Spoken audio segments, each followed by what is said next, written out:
Assalamualaikum warahmatullahi wabarakatuh. Innal hamdalillah nahmaduhu wa nasta'inuhu wa nastaghfiruh wa na'udzu billahi min shururi anfusina wa min sayyiati a'malina. May yahdihillahu fala mudilla lahu wa may yudlil fala hadiya lahu. Asyhadu an la ilaha illallah wahdahu la syarika lahu wa asyhadu anna Muhammadan abduhu wa rasuluh. Allahumma salli wa sallim wa zid wa barik ala nabiyyina Muhammadin wa ala alihi wa sahbihi wa man sara ala nahjihi ila yaumiddin, amma ba'd. Para ikhwah wal akhwat yang dimuliakan Allah, para jamaah, mudah-mudahan Allah Azza wa Jalla mencatat langkah kita menuju rumah Allah ini sebagai ibadah, dan mudah-mudahan kehadiran kita di tempat yang mulia ini diberikan ilmu yang bermanfaat oleh Allah Subhanahu wa taala. Para jamaah yang berbahagia, pagi yang mulia ini kita akan membahas satu tema berkenaan dengan kaidah-kaidah di dalam beragama. Kaidah-kaidah yang penting untuk kita pelajari dan kita fahami bersama. Bagaimana kewajiban kita terhadap agama kita. Bagaimana kewajiban kita di dalam memahami agama Allah Azza wa Jalla. Maka dengan memohon pertolongan kepada Allah Subhanahu wa taala, kita akan memulai pembahasan kita ini dengan menyebutkan beberapa kaidah-kaidah penting. Mudah-mudahan nantinya kita bisa memahami kemudian mengamalkannya di dalam kehidupan kita sehari-hari. Para hadirin jamaah yang dimuliakan Allah, di antara kaidah penting di dalam beragama, yang pertama, kaidah pertama, kullu syai'in fil kauni yadullu ala wujudil khaliq azza wa jalla. Kaidah yang pertama, bahwa segala sesuatu yang ada ini menunjukkan adanya satu pencipta, yaitu Allah Azza wa Jalla. Dan hal ini tidak ada yang mengingkari kecuali orang-orang yang sombong. Tidak ada yang mengingkari adanya pencipta Allah Azza wa Jalla, bahwa Allah yang menciptakan, Allah lah Al-Khaliq. Tidak ada yang mengingkari kecuali orang yang rusak fitrahnya atau orang yang sombong. Tetapi di dalam hatinya dia tetap meyakini hal itu.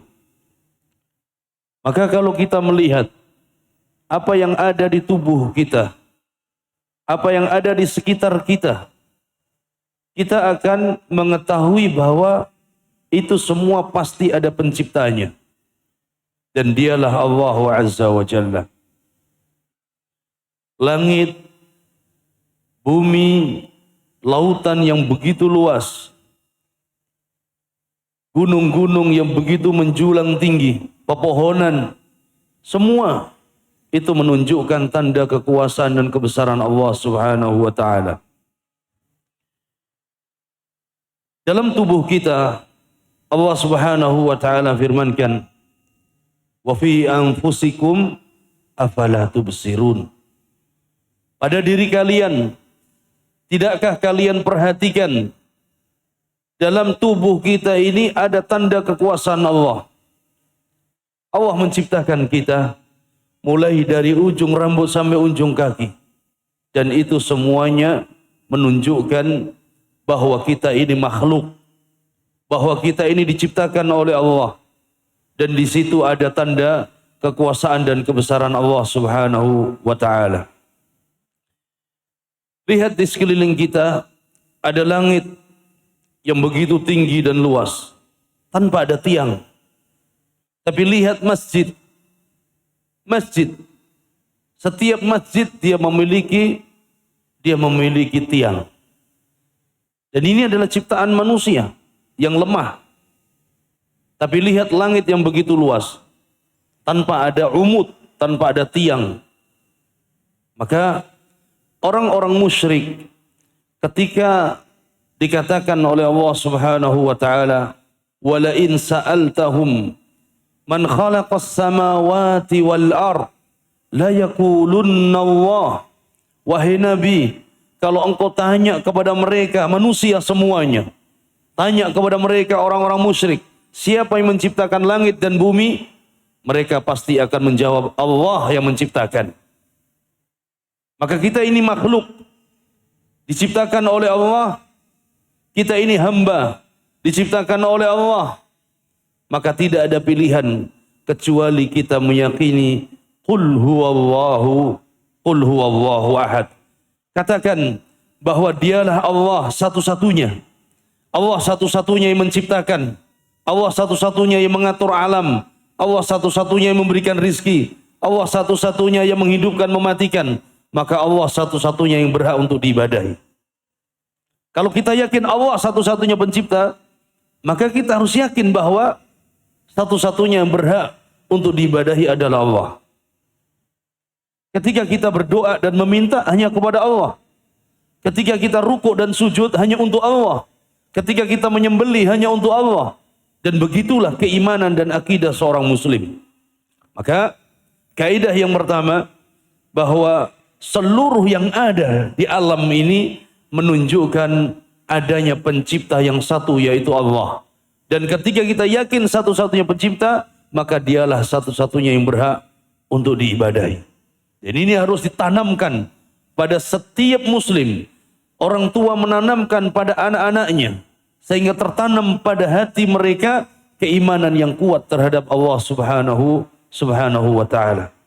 Kemudian yang kedua, kaidah yang kedua, ad-dinul haq huwa ma jaa bihi Rasul sallallahu alaihi wasallam. Ad-dinul haq, ad-dinul haq huwa ma jaa bihi ar-Rasul sallallahu alaihi wasallam. Kaidah yang kedua, bahwa agama yang hak adalah agama yang dibawa oleh Rasul sallallahu alaihi wasallam. Agama yang hak adalah agama yang dibawa oleh Rasul sallallahu alaihi wasallam. Maka agama apapun yang ada dalam kehidupan kita ini dan tidak ada sumbernya dari Rasul sallallahu alaihi wasallam, maka semua agama tersebut adalah batil. Dan ini harus benar-benar kuat kita dalam berpegang pada kaidah ini. Di mana orang-orang kafir menyebarkan syubhat bahwa seluruh agama sama, seluruh agama benar karena tujuannya kebaikan. Akhirnya orang-orang yang lemah imannya dari kalangan kaum muslimin, mereka bisa ikut pemikiran yang rusak demikian. Sehingga sekarang banyak orang-orang yang menyebarkan kekufuran ini di tengah-tengah kaum muslimin, padahal mereka muslim. Mereka mendakwahkan pluralisme. Mereka mendakwahkan bahwa seluruh agama sama, seluruh agama hak, seluruh agama tujuannya kebaikan. Ini terjadi bukan? Terjadi. Kaum munafiqun, mereka kaum liberal, siang malam mereka menyebarkan pemikiran yang rusak ini, bahwa seluruh agama sama. Sehingga tidak ada permusuhan antara satu agama dengan agama yang lain. Padahal kita punya keyakinan tadi. Ad-dinul haq huwa alladhi ja'a bihi Rasul. Satu-satunya agama yang hak adalah agama yang dibawa oleh Rasul sallallahu alaihi wasallam. Agama apa yang dibawa oleh Rasul? Agama Islam. Dan inilah agama para nabi dan rasul sebelumnya. Agama Islam. Maka Allah Azza wa Jalla menegaskan di dalam banyak ayatnya tentang hal ini. Di antaranya dalam surat Ali Imran Allah firmankan, "Wa may yabtaghi ghairal islami dinan falan yuqbala min wa huwa fil akhirati minal khasirin."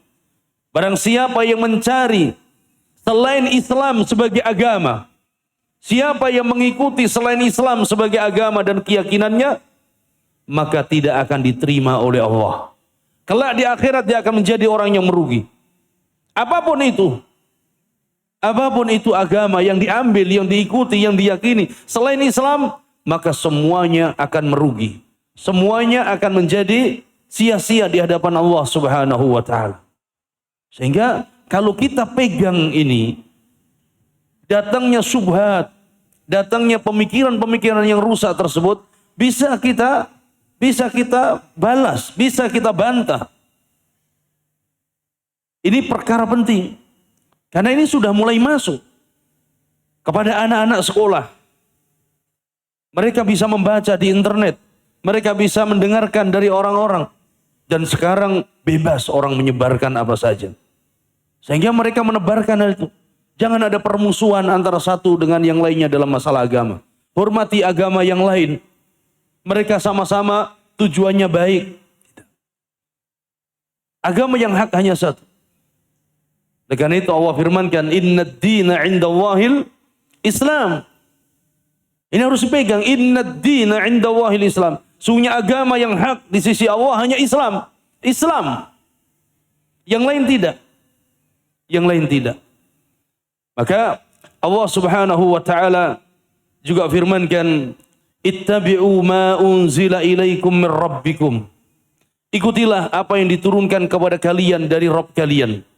Allah menurunkan syariat Islam kepada nabinya Nabi Muhammad sallallahu alaihi wasallam.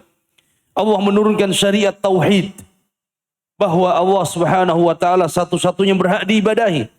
Ketika agama yang lain beribadah kepada selain Allah, maka ini bertentangan dengan prinsip akidah seorang muslim. Ketika agama yang lain meyakini adanya trinitas, maka ini bertentangan dengan agama dan keyakinan seorang muslim. Allah Subhanahu wa taala firmankan, laqad kafara alladziina qalu innallaha tsalitsu tsalatsah. Sungguh telah kufur. Siapa mereka? Mereka orang-orang yang mengatakan trinitas. Tuhan Bapa, Tuhan apa lagi? Tuhan Ibu, Tuhan Anak. Kufur. Bagaimana kita meyakini agama mereka hak, sedangkan mereka punya keyakinan trinitas? Dan kita seorang muslim punya keyakinan qul huwallahu ahad. Ini sungguh kufur. Maka tidak akan bisa digabung antara tauhid dengan kesyirikan. Antara apa? Islam dengan kekufuran. Maka harus ditanamkan kepada anak-anak kita. Yakinlah agama yang hak hanya agama yang sumbernya dari Nabi SAW. Bukan berarti kemudian kita bermuamalah dengan orang-orang kafir dual Islam, kemudian kita mendolimi mereka. Tidak. Prinsip keyakinan harus dipegang kuat. Dalam bab muamalah ada bab yang lain. Lihat Nabi SAW, bagaimana beliau kuatnya dalam pegang prinsip dan menanamkan prinsip agama kepada para sahabat. Tapi lihat juga bagaimana Nabi bermuamalah dengan orang-orang kafir yang hidup di kota Madinah. Apakah Nabi mendolimi orang Yahudi? Apakah Nabi mendolimi mereka, orang-orang musyrik? Tidak. Ada prinsip yang harus dipegang. Tayyib, dalam bab muamalah dibolehkan. Nabi jual beli dengan orang-orang kafir. Nabi punya tetangga bermuamalah dengan orang kafir. Tidak ada masalah. Karena tidak boleh kita mendolimi orang lain. Tidak boleh mendolimi orang kafir yang dia bukan orang-orang harbi. Ini ajaran Islam. Dan inilah yang disebut rahmatan lil alamin. Ada prinsip yang kita pegang, bahwa satu-satunya agama yang hak agama kita. Sebagaimana mereka. Orang-orang kafir di luar Islam pun punya keyakinan yang sama. Agama yang hak agama mereka. Orang Yahudi mengatakan, lan yadkhulal jannata illa man kana hudan aw nasara. Mereka mengatakan orang Yahudi tidak akan masuk surga kecuali orang Yahudi saja. Orang Nasoro katakan tidak akan masuk surga kecuali siapa? Orang Nasoro saja. Kita punya keyakinan tidak akan masuk surga kecuali siapa? Muslim. Nabi mengatakan lan yadkhulal jannata illa nafsul mu'minah. Tidak akan masuk surga kecuali jiwa-jiwa mukminah. Mereka yang beriman kepada Allah Subhanahu wa taala. Kalau mereka punya keyakinan demikian, kenapa kita harus mengikuti keyakinan mereka? Keyakinan kita yang hak, yang harus yang harus diikuti. Dan inilah yang diajarkan Nabi sallallahu alaihi wasallam. Kemudian kaidah yang ketiga, al-Islamu yad'u ila tauhid wa ibadatillahi wahdah. Setelah kita meyakini bahwa Islam adalah agama yang hak, maka kaidah yang ketiga, al-Islamu yad'u ila tauhid wa ibadatillahi wahdah. Islam menyeru dan mengajak seluruh manusia untuk mentauhidkan Allah dan beribadah hanya kepada Allah Subhanahu wa taala. Ini inti ajaran Islam. Inti ajaran yang dibawa oleh para nabi dan rasul. Mengajak umat manusia untuk mentauhidkan Allah, mengajak umat manusia untuk beribadah hanya kepada Allah. Dan ini yang kita sudah janji. Ini yang sudah kita ikrarkan. Ketika kita mengucapkan asyhadu an la ilaha illallah, maknanya bahwa aku bersaksi tidak ada sembahan yang berhak diibadahi kecuali Allah. Taib, selain Allah, banyak tidak peribadatan sembahan selain Allah? Banyak. Ada matahari disembah, ada bulan disembah, bintang, pohon, batu, kuburan, sampai hewan disembah. Tapi semua itu sembahan yang batil. Sembahan yang tertolak. Tidak dibenarkan dalam syariat Islam. Satu-satunya yang berhak diibadahi hanya Allah Subhanahu wa taala. Dan inilah tujuan Allah menciptakan kita. Ayat yang terus diulang-ulang, ayat yang terus kita dengar, wa ma khalaqtul jinna wal insa illa liya'budun. Illa liya'budun. Tidaklah aku ciptakan jin dan manusia kecuali hanya untuk beribadah kepada-Aku, kecuali untuk mentauhidkanku, kata Allah. Maka ini inti ajaran Islam. Tapi kalau ada yang membawa nama Islam, kemudian menyerukan untuk berbuat syirik kepada Allah, tidak mengajarkan tauhid, tidak mengajarkan ibadah yang benar kepada Allah, mengatasnamakan Islam, tapi akhirnya berbuat syirik kepada Allah, Islam berlepas diri. Bukan itu ajaran Islam. Maka ketika Nabi SAW diberi wahyu oleh Allah, kemudian diperintahkan untuk berdakwah, ya ayyuhal muddathir kum fa'anzir wa rabbaka fakabbir wa thiyabaka fatahhir. Wahai Nabi, bangkit. Bangkit. Kum fa'anzir, beri peringatan manusia. Wa rabbaka fakabbir, agungkan Rabbmu. Ajak manusia untuk mengagungkan Allah. Dengan apa? Tauhid. Wa thiyabaka fatahhir, ajak manusia untuk membersihkan mereka dari kesyirikan. Dakwah Nabi SAW. Seruan Nabi SAW untuk beribadah dan mentauhidkan Allah. Ketika Nabi SAW diperintahkan berdakwah untuk membawa syariat ini, Nabi pergi ke kabilah-kabilah. Nabi pergi sampai ke pasar-pasar. Nabi mendatangi kaum kufar. Nabi mengatakan, ayyuhan nas, qulu la ilaha illallah tuflihu. Wahai manusia, ucapkan la ilaha illallah tuflihu, kalian pasti beruntung. Siapa yang mau mengucapkan la ilaha illallah saat itu? Yang mau mengucapkan la ilaha illallah saat itu para budak, orang-orang miskin, orang-orang yang tidak memiliki jabatan. Mereka mengucapkan la ilaha illallah dan mereka tahu konsekuensinya. Kalau sudah mengucapkan la ilaha illallah, maka semua sesembahan yang ada saat itu harus ditinggalkan. Berhala-berhala yang jumlahnya 300 lebih mengelilingi Ka'bah tidak lagi disembah, hanya menyembah kepada Allah Subhanahu wa taala. Tapi lihat pembesar kufar Quraisy pada saat itu. Mereka para pembesar-pembesar, orang-orang kayanya enggan untuk mengucapkan la ilaha illallah karena mereka tahu konsekuensinya. Ketika sudah mengucapkan la ilaha illallah, mereka harus meninggalkan semua sembahan tersebut. Mereka harus menghancurkan berhala-berhala mereka. Tapi mereka enggan. Mereka enggan. Karena mereka tahu. Nah, kita hari ini mudah mengucapkan la ilaha illallah, tapi kita tidak tahu maknanya. Kemudian kita sendiri yang merusak kalimat la ilaha illallah. Hari ini mengucapkan la ilaha illallah, besok ada masalah datang ke tempat-tempat keramat untuk meminta di sana. Dia lupa dengan syahadat la ilaha illallah. Maka Jamaah yang dimuliakan Allah Subhanahu wa taala. Ketika kita mengetahui bahwa Allah Azza wa Jalla menciptakan kita, maka Allah perintahkan kita untuk beribadah kepadanya. Dan perintah Allah yang paling besar adalah perintah tauhid. Larangan Allah yang paling besar adalah berbuat syirik. Maka ketika kita tahu besarnya perintah tauhid ini, kita harus mengagungkannya. Kita harus mempelajarinya. Kita harus memahaminya. Dan terus diulang dan diulang. Lihat, tauhid menjadi asas, menjadi pondasi utama dalam beragama. Tauhid menjadi asas utama dalam beribadah.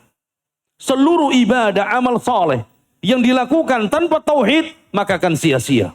Bagikan sebuah bangunan tanpa pondasi yang kokoh, maka akan runtuh dia. Begitulah tauhid. Orang salat sempurna. Dia melakukan rukun-rukun salat dan kewajibannya. Tapi satu syarat salat dia tidak lakukan. Apa itu? Toharah, bersuci. Apakah diterima salatnya? Tidak akan diterima. Batal. Rakaat pertama dia baca 1 juz. Rakaat kedua dia baca 1 juz. Sempurna. Tapi satu yang menjadi asas, syarat kesahihan salatnya ditinggalkan, yaitu toharah. Dia tidak berwudu padahal dia hadas. Maka sia-sia salatnya. Begitu juga dengan tauhid. Orang beramal sekian banyak amalan, sekian banyak ibadah, tapi kemudian tauhidnya bobrok, tauhidnya rusak, tauhidnya terkena virus kesyirikan, maka akan sia-sia semuanya. Maka disinilah pentingnya kita mengetahui bahwa Islam mengajarkan dan mengajak umatnya untuk benar-benar mentauhidkan Allah dan beribadah hanya kepada Allah Subhanahu wa ta'ala. Dan ini tidak boleh kita bosan untuk mempelajari tauhid. Tidak boleh kita bosan untuk menyampaikan tauhid. Kalau kita melihat dakwah Nabi 13 tahun di kota Mekah, semua dakwah Nabi 13 tahun di kota Mekah, tauhid. Ketika Nabi hijrah ke kota Madinah, memulai dakwahnya lagi dengan tauhid, dengan syariat-syariat yang lain, dan juga ditutup dengan tauhid. Lihat, apakah ketika Nabi dakwah di kota Mekah, melihat 300 patung mengelilingi Ka'bah, apakah Nabi hancurkan di sana? Tidak. Nabi tidak mampu untuk itu. Tapi yang Nabi mampu adalah menghancurkan kesyirikan di hati-hati manusia. Nabi tanamkan tauhid kepada para sahabat.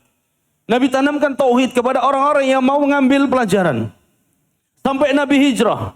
Yang kemudian, apakah ketika Nabi memiliki pasukan yang kuat, kemudian Nabi hancurkan di Makkah? Tidak. Nabi bertahan terus. Dakwahkan tauhid. Yang akhirnya, datanglah Fathu Makkah.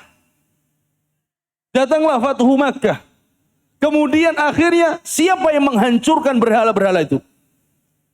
Yang menghancurkan adalah mereka yang dahulunya menyembah. Yang kemudian mereka mentauhidkan Allah, mereka sendiri yang menghancurkan. Setelah mereka kuat tauhidnya, setelah mereka kuat imannya kepada Allah Subhanahu wa ta'ala. Maka ini pentingnya untuk menyampaikan tauhid, mempelajari tauhid. Dan ini inti dakwah Islam. Kemudian kaidah yang keempat, at-tauhidu awwalu da'watil anbiya'i war rusul. Kaidah yang keempat, tauhid adalah inti dakwah para nabi dan rasul yang pertama kali disampaikan. Tauhid adalah inti dakwah para nabi dan rasul yang pertama kali mereka dakwahkan. Dan ini bukan hanya Nabi kita Muhammad. Dari zaman Nabi Nuh sampai Nabi Ibrahim, sampai Nabi Musa, sampai kepada Nabi Muhammad SAW. Semua para nabi dan rasul yang pertama kali mereka dakwahkan tauhid. Makanya Allah firmankan tentang masalah ini. Walaqad ba'atsna fi kulli ummatin rasula an i'budullaha wajtanibut taghut. Dan sungguh kami telah mengutus pada setiap umat seorang rasul. Setiap umat ada rasul yang diutus oleh Allah. Setiap umat ada rasul. Dan semua rasul tersebut menyeru kepada umat manusia, kepada umatnya, kepada kaumnya untuk beribadah hanya kepada Allah. Menyeru kepada tauhid. Makanya pertentangan antara Nabi dan kaumnya inti semua adalah tauhid. Pertentangan antara dakwah Nabi dan kaumnya ada tauhid, bukan masalah akhlak, bukan masalah adab, bukan masalah halal wal haramnya, tapi inti utamanya adalah tauhid. Tauhid. Lihat Nabi Nuh alaihi salatu wassalam, dakwah yang ratusan tahun mendakwahkan tauhid, dicela, dicemooh, dicaci maki, diusir, sampai kepada Nabi Ibrahim. Bagaimana pertentangan dakwah Nabi Ibrahim bahkan dengan ayahnya karena sebab tauhid. Nabi Muhammad bagaimana dengan paman-pamannya, dengan para pembesar kufar Quraisy karena tauhid. Tauhid. Dan Nabi SAW ketika mendakwakan tauhid bukan untuk mencari massa, bukan untuk mencari jabatan, bukan untuk mencari keduniaan, tapi untuk membebaskan manusia dari penyembahan kepada makhluk, hanya menyembah kepada Al-Khaliq Allah Subhanahu wa taala. Dan ini inti dakwah para nabi.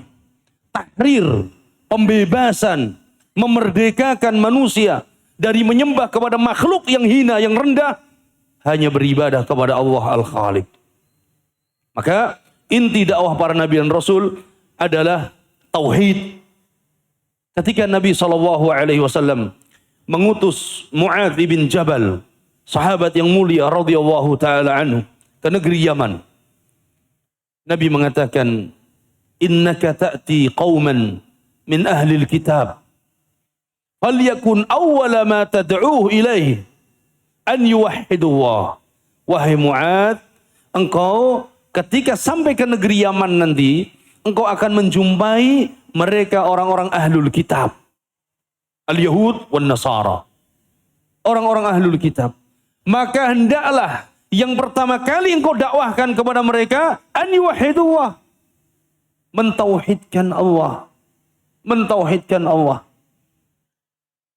Dan Nabi SAW ketika pertama kali mengutus dan mengirimkan surat-surat dakwah kepada para pembesar kufar, para pembesar bangsa Romawi, Persia dan lainnya, para pembesar-pembesar itu yang pertama kali Nabi serukan untuk apa? Ta'alau ila kalimatin sawa bainana wa bainakum. Mari kita bersatu. Mari kita bersatu di atas kalimat Allah yang kita sepakati bersama. Apa itu? Kalimatut tauhid la ilaha illallah. Kalimatut tauhid la ilaha illallah. Bukan yang pertama kali Nabi serukan kepada pembesar-pembesar kufar saat itu, kepada Persia, kepada Romawi, untuk menyatukan keamanan, menyatukan ekonomi. Bukan. Yang pertama kali Nabi dakwahkan adalah ila kalimatin sawa, yaitu kepada kalimat tauhid la ilaha illallah.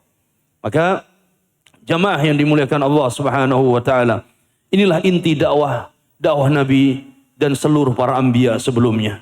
Kemudian kaidah yang kelima, an-dina mabniyun ala aslaini azimain. An-dina mabniyun ala aslaini azimain. Bahwa agama ini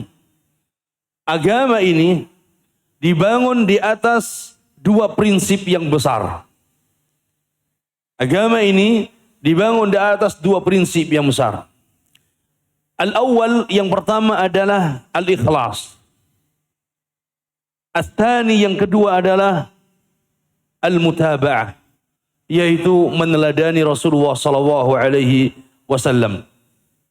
Maka kita di dalam beragama yang mencakup di situ seluruh keyakinan, ibadah, amaliyah dan yang lainnya, semuanya harus dibangun di atas dua prinsip. Al-ikhlas, yang kedua mutaba'ah. Mulai dari ucapan kalimat tauhid la ilaha illallah, maka harus dibangun di atas apa? Keikhlasan. Dibangun di atas keikhlasan. ketika seorang mengucapkan la ilaha illallah dengan lantang dia, tetapi tujuannya agar dipuji manusia, sehingga dia selamat di dunia, tidak apa? Tidak terkena hukuman-hukuman yang harus terkena kepada dia, tapi tidak ikhlas, maka sia-sia. Ini seperti dengan orang siapa? Orang munafik. Di zaman Nabi mereka mengucapkan la ilaha illallah. Tapi apakah ikhlas mereka dalam mengucapkan la ilaha illallah? Tidak. Sehingga tidak bermanfaat ucapan la ilaha illallah mereka. Bahkan sholat mereka pun tidak bermanfaat. Karena tidak ada keikhlasan di dalam mengucapkan la ilaha illallah. Maka ad-din mabniyun ala aslaini azimain. Agama ini dibangun di atas dua prinsip besar. Yang pertama apa? Al-ikhlas. Yang kedua al-mutaba'ah. Allah Subhanahu wa taala perintahkan kepada kita, wa ma umiru illa liya'budullaha mukhlishina lahuddin. Semua tidaklah mereka diperintahkan kecuali mengikhlaskan seluruh amaliyahnya, mengikhlaskan seluruh ibadahnya, mengikhlaskan seluruh apa yang dia lakukan dalam agama ini, semata-mata mengharapkan wajah Allah Subhanahu wa taala. Semata-mata mengharapkan pahala dari Allah Subhanahu wa taala. Kemudian yang kedua adalah al-mutaba'ah. Yang kedua adalah al-mutaba'ah. Di dalam beragama, kita harus ittiba kepada Nabi SAW. Kita harus mengikuti tata cara Nabi SAW. Ingat, agama ini adalah agama Allah. Agama ini diturunkan oleh Allah kepada Nabi-Nya. Dan Nabi SAW diutus oleh Allah untuk menyampaikan dan memberikan contoh kepada manusia. Maka cara beragama kita harus mengikuti cara Nabi SAW. Seluruhnya. Dalam ibadah mengikuti bagaimana ibadah Nabi. Dalam berakidah bagaimana akidah Nabi. Dalam bermuamalah diajarkan bagaimana muamalah Nabi. Bahkan dalam jual beli diajarkan oleh Nabi SAW. Maka kita beragama tidak keluar dari dalil. Kalau ada yang mengatakan semua kok dalil. Semua kok dalil, merepotkan. Tidak, kita beragama ini diatur. Sehingga kita tidak seperti hewan. Kalau hewan tidak ada aturan. Kita ini manusia, hamba Allah yang harus tunduk kepada aturan Allah dan syariat Nabi-Nya sallallahu alaihi wasallam. Maka dalil itu bukan hanya dalam ibadah. Dalam muamalah pun diatur dalilnya. Seorang tidak boleh curang di dalam jual beli. Seorang tidak boleh transaksi riba dalam jual beli. Seorang tidak boleh membeli barang yang sudah dibeli saudaranya. Bahkan dalam pernikahan diatur oleh agama. Ini agama yang sempurna. Sehingga kita beragama dibangun di atas dua prinsip yang besar tadi. Kemudian para jamaah yang dimuliakan Allah Subhanahu wa taala.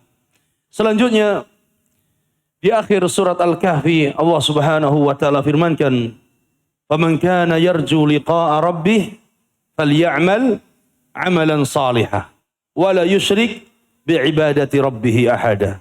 Siapa yang ingin berjumpa dengan Allah? Siapa yang ingin melihat Allah? Dan ini nikmat terbesar di surga. Nikmat yang paling agung di surga adalah melihat wajah Allah. Faman kana yarju liqa'a rabbih. Siapa ingin berjumpa dengan Allah? Falyamal 'amalan salihah. Maka dia harus beramal saleh. Amal saleh harus mengikuti cara Nabi SAW. Bukan menurut kita. Bukan buat inovasi yang baru. Bukan. Amal saleh, amalan yang dicontohkan Nabi. Wala yusyrik bi'ibadati rabbih ahada. Dan tidak berbuat syirik sedikit pun. Mengikhlaskan amaliyah. Sehingga ikhlas saja tidak cukup. Mutaba'ah saja tidak cukup. Kedua-duanya harus benar-benar terpenuhi. Kemudian selanjutnya kaidah yang keenam. Ad-dinul Islami huwa salahul mutlaq. Agama Islam adalah agama as-salahul mutlaq. Agama yang membawa kebaikan, agama yang sesuai, agama yang sesuai dengan fitrah, sesuai dengan zaman, sesuai dengan keadaan. Al-dinul Islam huwa salahul mutlaq. Wala sabila ila salahil bashar illa bid-dinil Islam. Agama Islam adalah agama yang membawa kebaikan secara mutlak.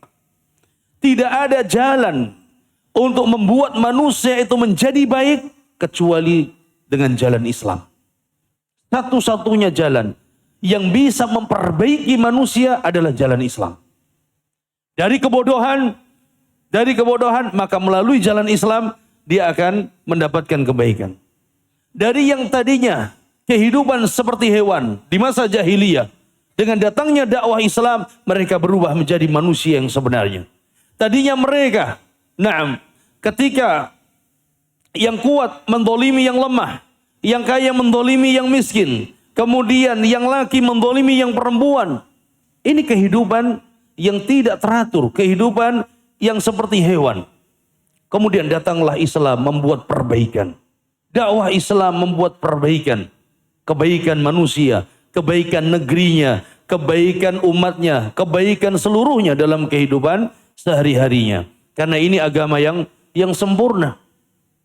Agama yang sempurna. Orang kafir sampai hari ini mencari kelemahan Islam tidak menemukan. Sampai hari ini. Di mana mereka menemukan kelemahan Islam? Tidak menemukan. Yang ada mereka membuat apa? Fitnah.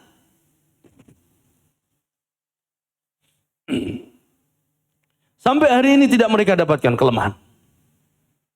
Karena ini agama sempurna. Al-yawma akmaltu lakum dinakum wa atmamtu alaikum ni'mati wa raditu lakumul Islam madina. Allah telah sempurnakan agama ini. Allah ridhoi agama ini sebagai agama kita. Maka kita harus bangga.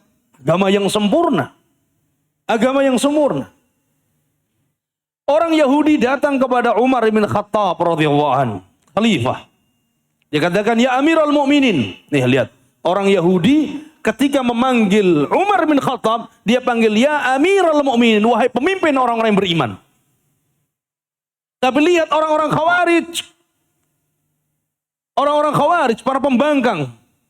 Mereka kalau memanggil pemimpin kaum muslimin, tidak ada sopan-sopannya mereka. Beda. Orang Yahudi ini kafir, tapi tahu mendudukkan seorang pemimpin, dia panggil ya Amirul Mukminin. Ada satu ayat di dalam Al-Quran yang kalau ayat itu turun kepada kami ma'syarul Yahud, maka kami akan jadikan ayat itu dan hari turunnya itu sebagai hari raya yang akan kami rayakan setiap tahunnya. Kata Umar bin Khattab radhiyallahu taala anhu, aku tahu ayat apa yang engkau maksud, dan aku tahu di mana ayat itu turun. Dan aku tahu kapan ayat itu turun. Yaitu ayat Al-yawma akmaltu lakum dinakum wa atmamtu alaikum ni'mati wa raditu lakumul Islam madina. Orang-orang Yahudi mereka iri dengan turunnya ayat ini yang menunjukkan Islam agama yang sempurna. Maka kita harus bangga dengan ini. Tidak perlu kita menambah syariat. Tidak perlu kita menambah ibadah di dalam Islam. Cukup. Dengan wafatnya Nabi, maka Islam telah sempurna. Dengan wafatnya Nabi, maka wahyu telah putus. Tidak ada lagi. Ini harus menjadi kebanggaan seorang muslim. Bukan malah buat inovasi baru dalam agama. Buat syariat baru dalam ibadah. Tidak butuh itu semuanya. Tidak butuh semuanya. Maka jamaah yang dimuliakan Allah subhanahu wa ta'ala. Agama Islam membawa kebaikan. Dan agama Islam ini agama yang sesuai dengan realita dan zaman. Bukan hanya agama ini sesuai di zaman Nabi, kemudian zaman kita tidak sesuai. Tidak. Bukan juga agama Islam ini hanya sesuai di negeri Arab, di negeri ini tidak sama. Tidak. Hari ini banyak yang mengatakan Islam itu biarkan di Arab. Islam itu hanya sesuai di negeri padang pasir. Di sini tidak. Mereka menjadi manusia karena Islam. Kalau bukan karena syariat Islam, mereka seperti hewan. Mereka seperti hewan. Maka kita harus bangga dengan hal ini. Nabi SAW ketika diutus oleh Allah bukan hanya untuk manusia. Bahkan untuk siapa? Bahkan untuk bangsa jin. Dan Nabi diutus oleh Allah bukan hanya untuk orang Arab. Tapi untuk seluruh umat manusia. Dan ini yang membedakan dengan nabi-nabi sebelumnya. Kalau nabi-nabi sebelumnya hanya diutus oleh Allah kepada kaumnya tertentu. Kepada kaumnya tertentu. Makanya ada satu zaman yang di situ Allah utus lebih dari satu nabi. Tapi Nabi Muhammad satu-satunya Nabi yang diutus kepada seluruh umat manusia. Yang akhirnya semua harus beriman kepadanya. Tidak sah keimanan siapapun. Meskipun sudah beriman kepada seluruh nabi-nabi sebelumnya, tapi tidak beriman kepada Nabi Muhammad, maka tidak sah imannya. Nabi mengatakan, walladzi nafsi biyadi. Nabi Muhammad mengatakan, demi zat yang jiwaku berada di tangannya. Demi Allah. Demi Allah. La yasma'u bi ahadun min hadhil ummah Yahudiyun aw Nasraniyun walam yu'min bima ursiltu ilaihi illa kana min ashabin nar. Demi Allah, siapapun dari umat ini, baik dia dari kalangan Yahudi atau Nasara, kemudian dia mendengar aku diutus oleh Allah dengan membawa syariat Islam, kemudian tidak beriman, dia tidak beriman, maka pasti mereka akan menjadi penghuni neraka. Beriman kepada Isa, beriman kepada Musa saja tidak cukup. Kalau dia mendapati Nabi Muhammad diutus oleh Allah, maka dia harus beriman kepada Muhammad. Tidak cukup, harus beriman kepada Nabi Muhammad sallallahu alaihi wasallam. Maka agama Islam ini agama yang sempurna, agama yang membawa kebaikan untuk umat manusia. Kemudian selanjutnya, kaidah yang ketujuh. Anna zuhural muslimin wa salaha ahwalihim marbutun bi amrain. Al-ilmu nafi' wal amalu salih. Poin kaidah yang ketujuh, bahwa kemenangan kaum muslimin, kebaikan keadaan kaum muslimin terikat oleh dua sebab. Yang pertama adalah ilmu yang bermanfaat, dan yang kedua adalah amal saleh.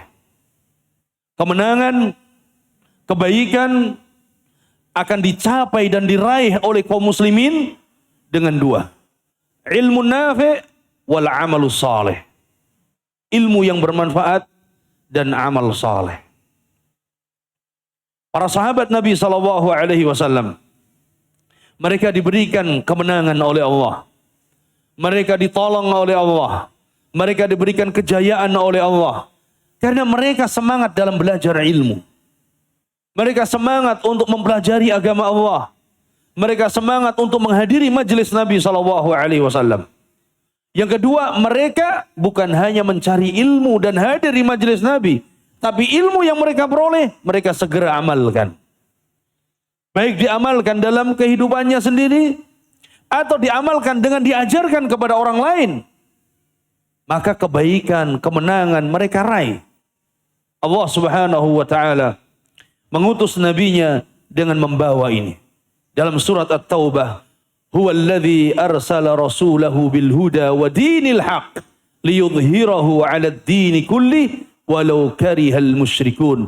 Kata Allah, dialah Allah yang telah mengutus rasulnya dengan membawa huda wa dinil haq, ay membawa ilmu dan membawa amal saleh.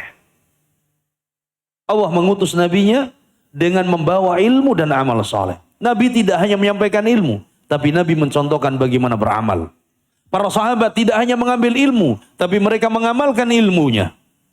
Sehingga itulah yang menjadi kejayaan kaum muslimin. Ada orang-orang orientalis. Mereka ingin mencari kelemahan ajaran Nabi. Mereka membuat sebuah lajnah, tim khusus untuk mencari kekurangan ajaran Islam di mana. Mencari kekurangan ajaran Nabi itu di mana. Mereka membuat satu tim dan mereka bekerja bukan sehari dua hari. Bertahun-tahun mereka bekerja mencari itu kelemahan. Akhirnya mereka kumpulkan hadis-hadis Nabi Sallallahu Alaihi Wasallam. Dikumpulkan hadis-hadis Nabi yang jumlahnya ribuan hadis, puluhan ribu hadis dikumpulkan. Kemudian setelah mereka kumpulkan, mereka tidak mendapatkan itu kelemahan. Mereka tidak mendapati kelemahan. Sampai kumpulan hadis itu diterbitkan. Lebih sekitar 10-an jilid. Jilid tebal. Dan diterbitkan di Eropa. Orang-orang orientalis yang nulis ini. Kitab yang berjudul al-mu'jam al-mufahras li alfadhil hadis. Mereka jago bahasa Arabnya. Mereka jago ilmu hadisnya. Mereka kumpulkan hadis-hadis Nabi untuk mencari kelemahan-kelemahannya. Tapi mereka tidak dapatkan. Allah balik menjadi senjata ulama hadis untuk meneliti dan membela hadis Nabi, kitab tersebut. Yang tadinya sengaja mereka tulis untuk mencari kekurangan dan melemahkan ajaran Islam. Tapi ternyata mereka tidak dapati. Tapi yang ada kitab itu menjadi senjata kaum muslimin, para ulama hadis untuk membela hadis-hadis Nabi SAW. Maka kita harus yakin bahwa kekuatan, kemenangan kaum muslimin dan kejayaannya tidak lepas dari ini. Ilmu yang bermanfaat dan amal saleh. Kemudian para jamaah yang dimuliakan Allah Subhanahu wa taala. Allah Subhanahu wa taala menyebutkan di akhir surat Al-Fatihah, ghairil maghdubi alaihim waladdallin. Ghairil maghdubi alaihim adalah mereka orang-orang yang dimurkai oleh Allah. Siapa mereka? Orang-orang Yahud. Sedangkan al-dhalin, mereka adalah orang-orang yang tersesat. Siapa mereka? Orang-orang Nasara. Orang Yahudi dimurkai oleh Allah karena mereka punya ilmu. Tetapi ilmu mereka tidak diamalkan. Orang-orang Nasara, mereka beramal tanpa ilmu. Akhirnya mereka tersesat. Maka kita tidak ingin menjadi kelompok yang pertama, tidak pula menjadi kelompok yang kedua. Kita ingin menjadi sebagaimana para sahabat. Mereka berilmu dan beramal. Kalau mereka beramal, mereka akan tanya dulu, ada ilmunya tidak? Ada dasarnya tidak? Ada dalilnya tidak? Sehingga amalan kita kelak tidak tersesat dan amalan kita diterima oleh Allah Subhanahu wa taala. Kemudian selanjutnya, kaidah yang ke-8. Ad-dinu mabniyun 'alal wasatiyyati wal i'tidal. Agama Islam ini agama yang dibangun di atas wasatiyah, sikap pertengahan. Al-i'tidal, berlaku adil. Islam agama wasatiyah. Orang bilang hari ini wasatiyah ini apa? Apa wasatiyah? Banyak orang mendakwahkan wasatiyah. Islam wasatiyah. Islam agama modern. Islam agama pertengahan. Islam agama al-i'tidal, keadilan. Sahih, benar. Tetapi perlu dilihat. Islam wasatiyah menurut siapa? Apakah menurut pemikiran dia sendiri? Ataukah wasatiyah ini menurut apa yang diajarkan oleh Nabi? Karena ternyata banyak yang membawa seminar-seminar Islam wasatiyah. Ternyata yang dimaksud wasatiyah adalah mengikuti pemikirannya, meninggalkan syariat. Islam wasatiyah. Islam ini, modern. Jangan seperti orang-orang Badui. Jangan seperti orang-orang gurun. Jangan. Jadi akhirnya dibawa kepada pemikiran dia wasatiyah. Bukan. Islam mabniyun 'ala al-wasatiyah wal i'tidal. Fala ghuluwa fihi wala jafa. Maka ajaran Islam tidak mengajarkan sikap ekstrim dalam beragama. Tidak pula mengajarkan sikap jafa, sikap yang meremehkan syariat.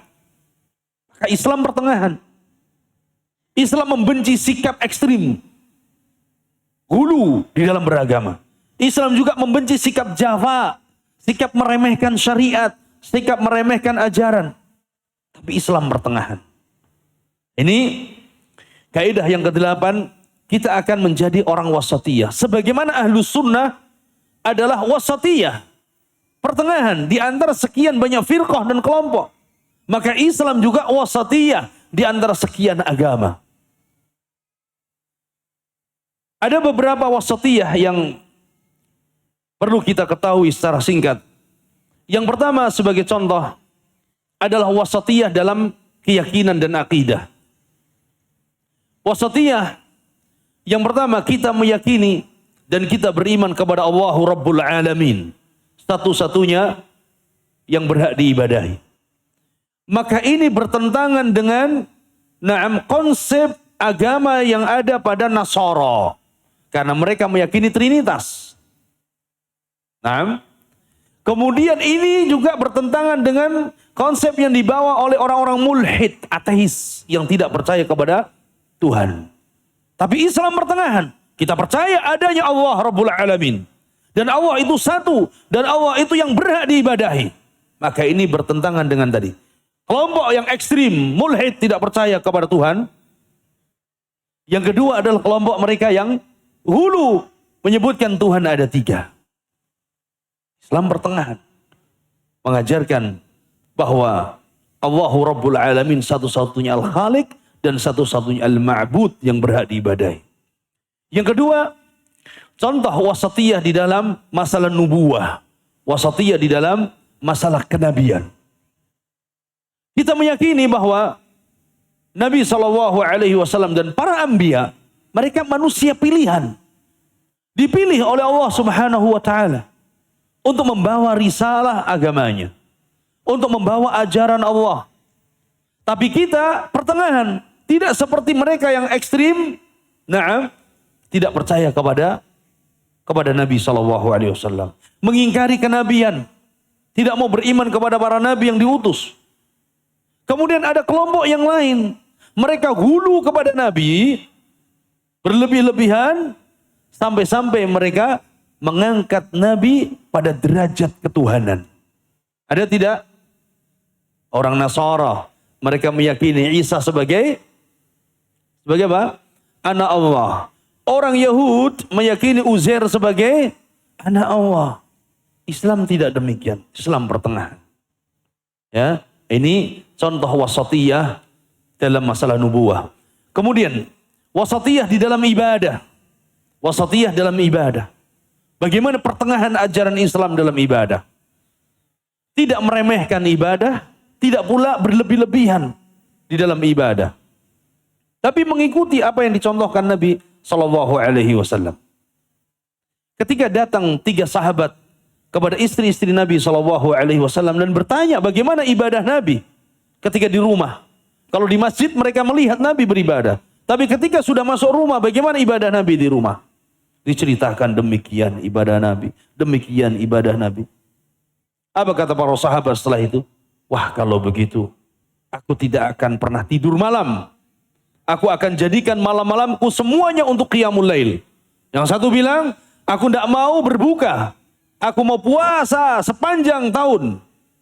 Yang satu, aku tidak mau menikah.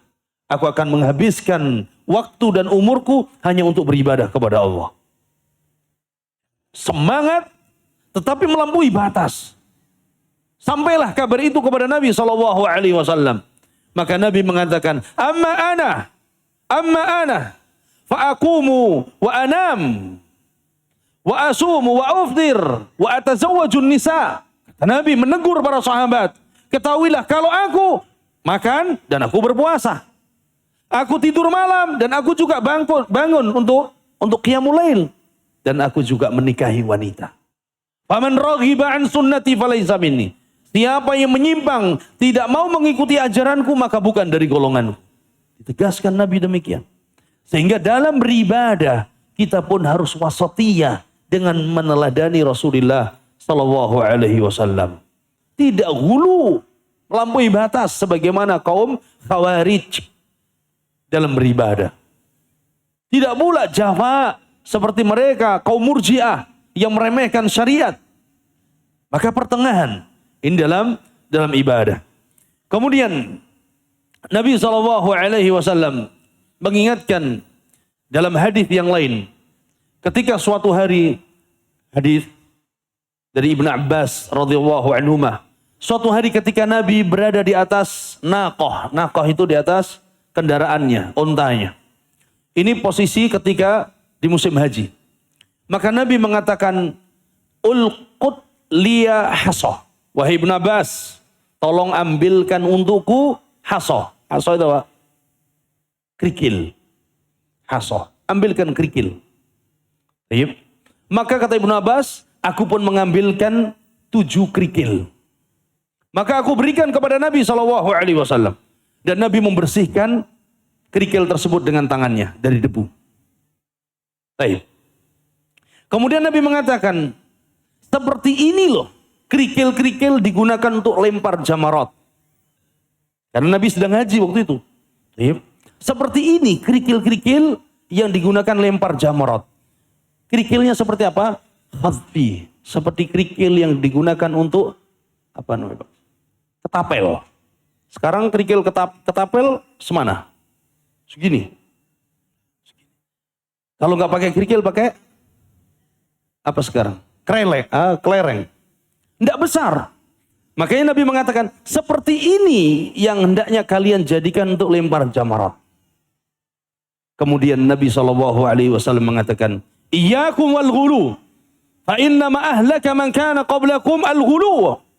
Hati-hati kalian, jauhi sikap ekstrim, berlebih-lebihan dalam beragama.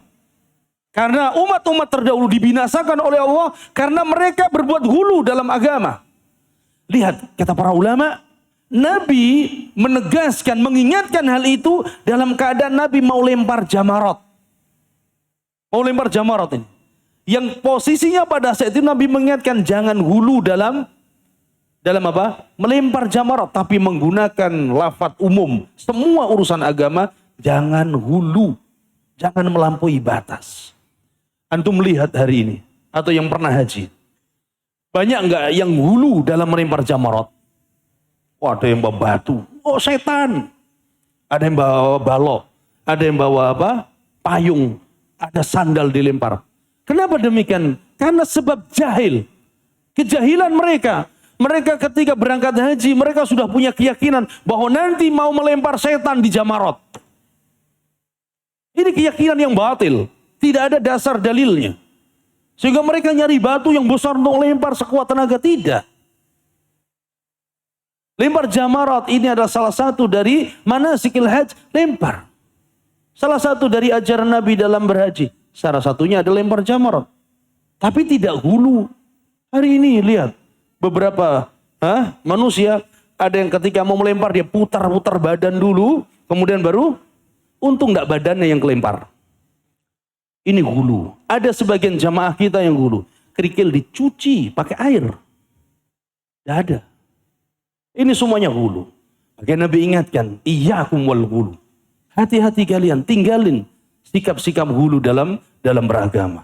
Maka ajaran Islam adalah wasatiyah di dalam berbagai sisinya. Wasatiyah. Tidak memberatkan. Karena Allah Subhanahu wa ta'ala menurunkan syariatnya dan Allah mengatakan, La yukallifullahu nafsan illa wus'aha. Maka jangan berlebih-lebihan. Apa yang diajarkan, jalankan. Ketika kita tidak mampu, maka semampunya. Fattaqullaha mastata'tum. Sesuai dengan kemampuan. Tapi kalau kita mampu kemudian tidak melaksanakan, ini salah. Ya, harus benar-benar mengikuti tuntunan Nabi Shallallahu Alaihi Wasallam. Kemudian selanjutnya kaidah yang ke-9. Al-aqidatu la tu'khadu illa minal kitabi was sunnah. Aqidah dan keyakinan ini, akidah dan keyakinan kita dalam beragama tidak boleh diambil kecuali dari sumbernya Al-Quran dan Sunnah. Akidah, keyakinan harus punya landasan dalil yang sahih dari Al-Quran dan Sunnah Nabi SAW. Bukan karena, setelah tinggal di sebuah gua, kemudian menemukan suatu, kemudian dia yakini. Atau ketika itu dia berada di tempat sendirian, kemudian dia meyakini. Lah, akidah harus jelas. Dalam beragama, sumbernya Al-Quran dan Sunnah. Nah, ini akidah perkara tauqifi. Perkara tauqifi. Harus berlandaskan dalil. Dan tidak ada majal, tidak ada ruang bagi kita untuk beristihad. Tidak ada ruang bagi kita beristihad. Maka semua perkara keyakinan, semua perkara ibadah, semua perkara agama ini, sumbernya adalah dari nas Al-Quran dan Sunnah Nabi SAW. Bahkan, dalam perkara-perkara selain dari akidah pun, ketika ada perselisihan di antara satu dengan yang lainnya, maka yang menjadi hakim, yang menjadi penentu adalah Al-Quran dan sunnah Nabi. Fa in tanaza'tum fi syai'in farudduhu ilallahi rasul. Maka kalau terjadi perselisihan, kembalikan kepada Allah dan kepada Rasul. Kembalikan kepada Al-Quran. Cari dalilnya di Al-Quran. Kalau tidak ada, cari juga dalilnya di hadis Nabi.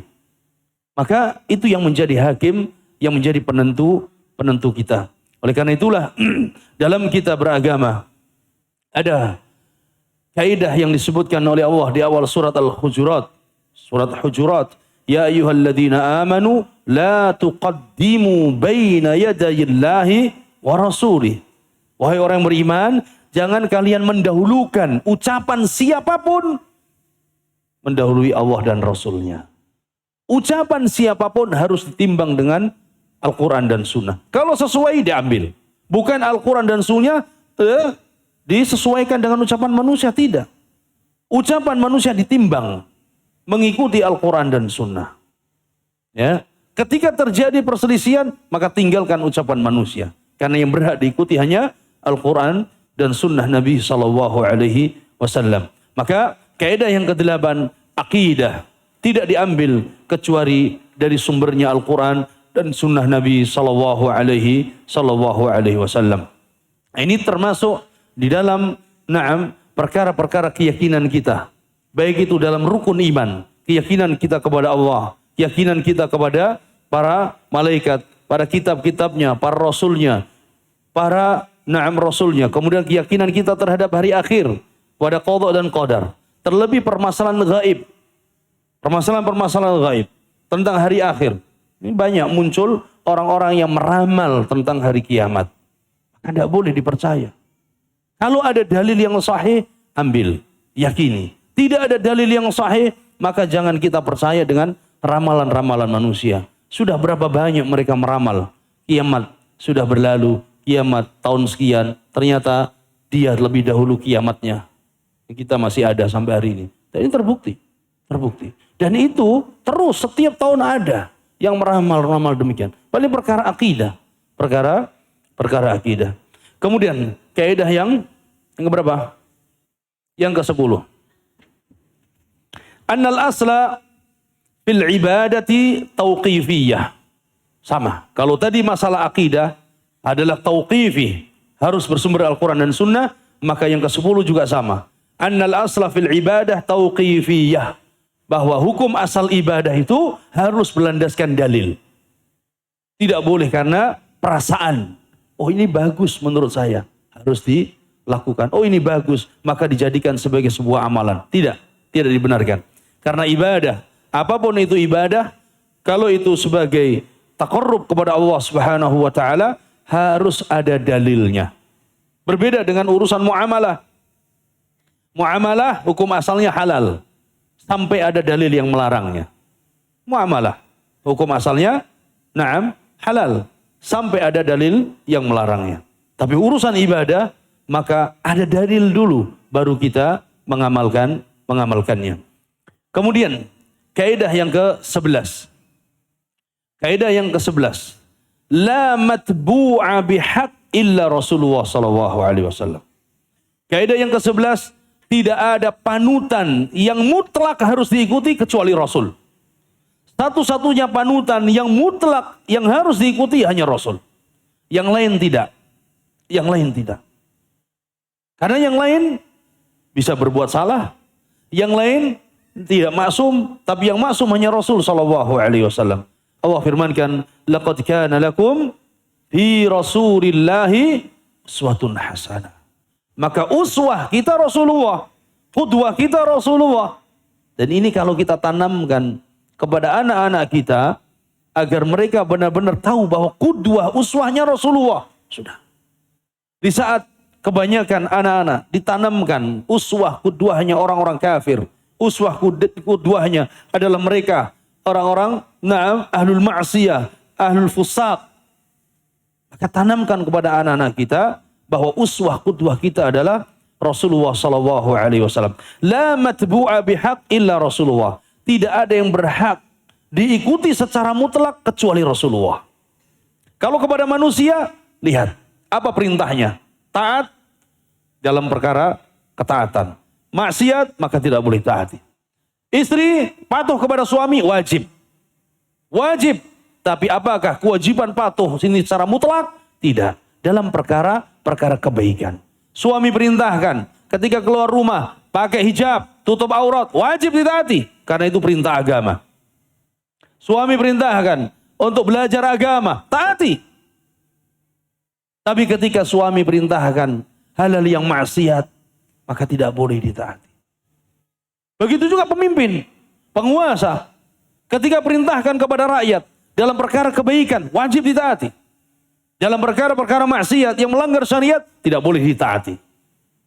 Nabi katakan, la ta'ata li makhluqin fi ma'siyatil khaliq.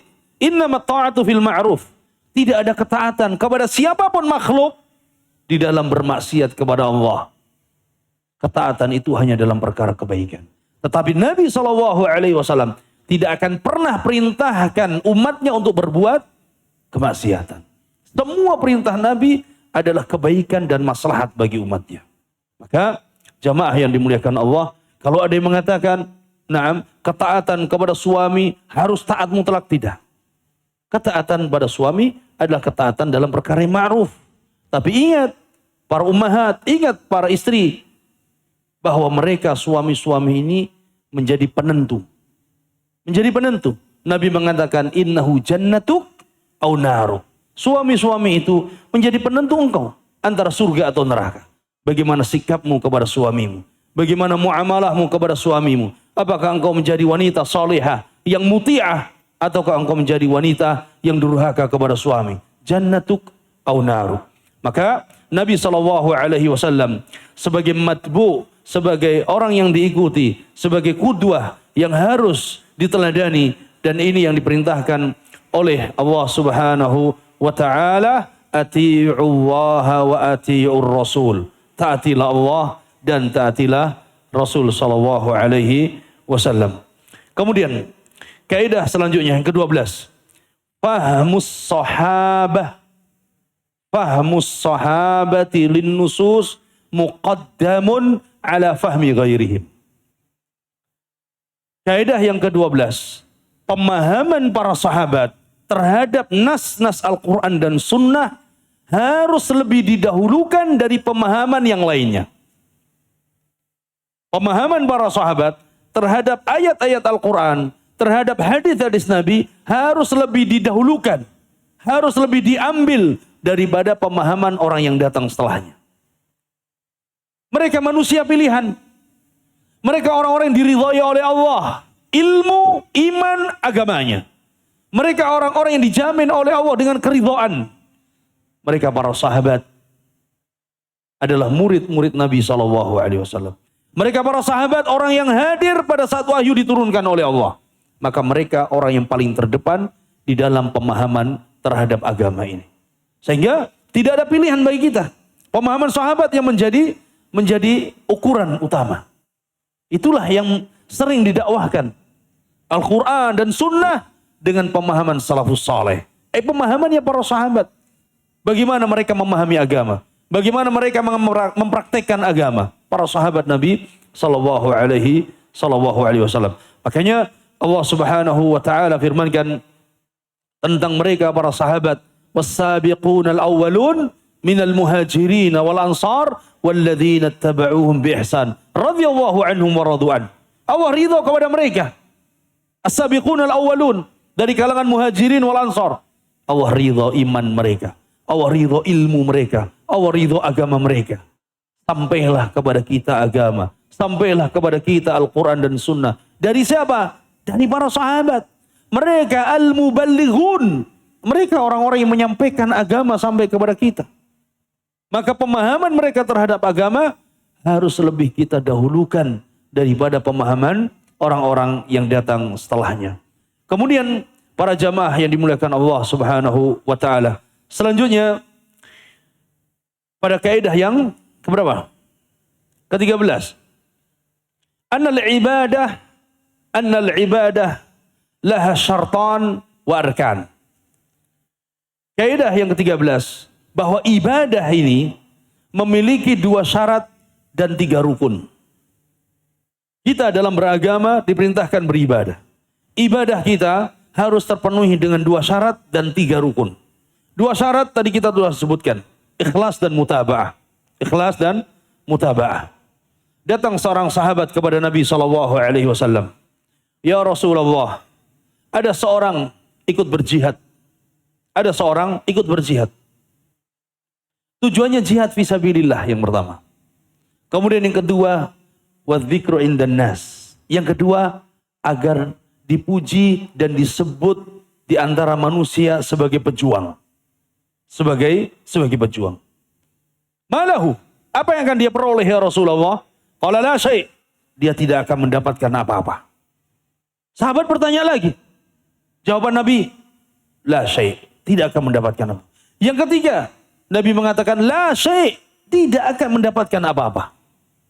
Sahabat berjihad, tujuan utamanya. Tambah lagi tujuan yang kedua, agar dipuji dan agar disebut sebagai pejuang. Nabi katakan tidak akan mendapatkan apa-apa.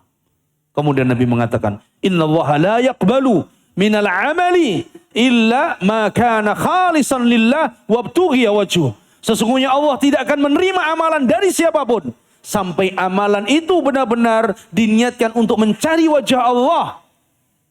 Diniatkan untuk mencari wajah Allah, ikhlas. Semata-mata hanya karena Allah. Ini ikhlas dan mutaba'ah tadi. 2 syarat. Yang selanjutnya harus terpenuhi 3 rukun dalam ibadah. Rukun yang pertama, al-mahabbah. Al-mahabbah. Dalam beribadah, seorang harus memiliki rasa cinta. Baik itu cinta kepada Allah, karena Allah yang memanggil kita, yang perintahkan kita. Yang kedua, cinta terhadap amalan yang Allah perintahkan tersebut. Ketika Allah memanggil agar kita melaksanakan salat, panggilan muadzin hayya 'alas shalah, hayya 'alal falah. Kita datang dengan rasa cinta karena memanggil Allah. Yang kedua, kita cinta terhadap ibadah salat tersebut karena ini yang diperintahkan oleh Allah. Yang kedua, rukun yang kedua, al-khauf. Al-khauf. Dalam beribadah, kita harus memiliki rasa khauf, rasa takut kepada Allah. Kalau kita tidak beribadah, Allah akan murka kepada kita. Ketika kita sudah beribadah, kita tetap ada rasa takut. Jangan-jangan ibadah kita belum diterima oleh Allah.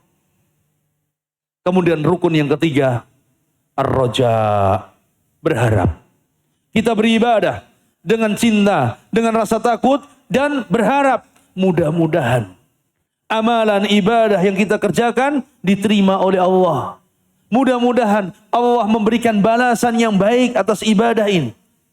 Sehingga 3 rukun ini harus terpenuhi. Mahabbah, khauf, dan raja.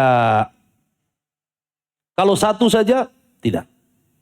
Kata para ulama, man abadallaha bil mahabbati faqat fahuwa sufi. Orang yang beribadah semata-mata hanya karena cinta saja kepada Allah, maka dia orang sufi. Wa man abadallaha bil khaufi faqat fahuwa khariji. Siapa yang beribadah kepada Allah semata-mata karena takut dan takut saja, maka dia seperti orang khawarij. Karena kalau tidak beribadah berarti kafir. Takut dia. Yang ketiga, wa man abadallaha birraja'i faqat fahuwa murji. Siapa yang beribadah landasannya karena harapan saja, tidak ada cinta dan takut, maka ini orang-orang murji'ah. Wa man abadallaha bil mahabbati wal khaufi war raja'i fahuwa muslimun muwahhid. Tapi siapa yang beribadah kepada Allah dibangun dengan rasa cinta, dibangun dengan rasa takut dan penuh harapan kepada Allah, maka inilah seorang muslim yang benar-benar muwahhid, mentauhidkan Allah. Maka ibadah kita, apapun ibadah kita, terpenuhi dengan 2 syarat dan 3 rukun. Kemudian selanjutnya, para jamaah yang dimuliakan Allah Subhanahu wa taala. Yang terakhir, kaidah yang terakhir berapa? 14. Annal ibadah la budda min muwafaqati syar'i fi sittati umur. Ibadah kita harus terpenuhi dan sesuai dengan syariat di dalam 6 perkara.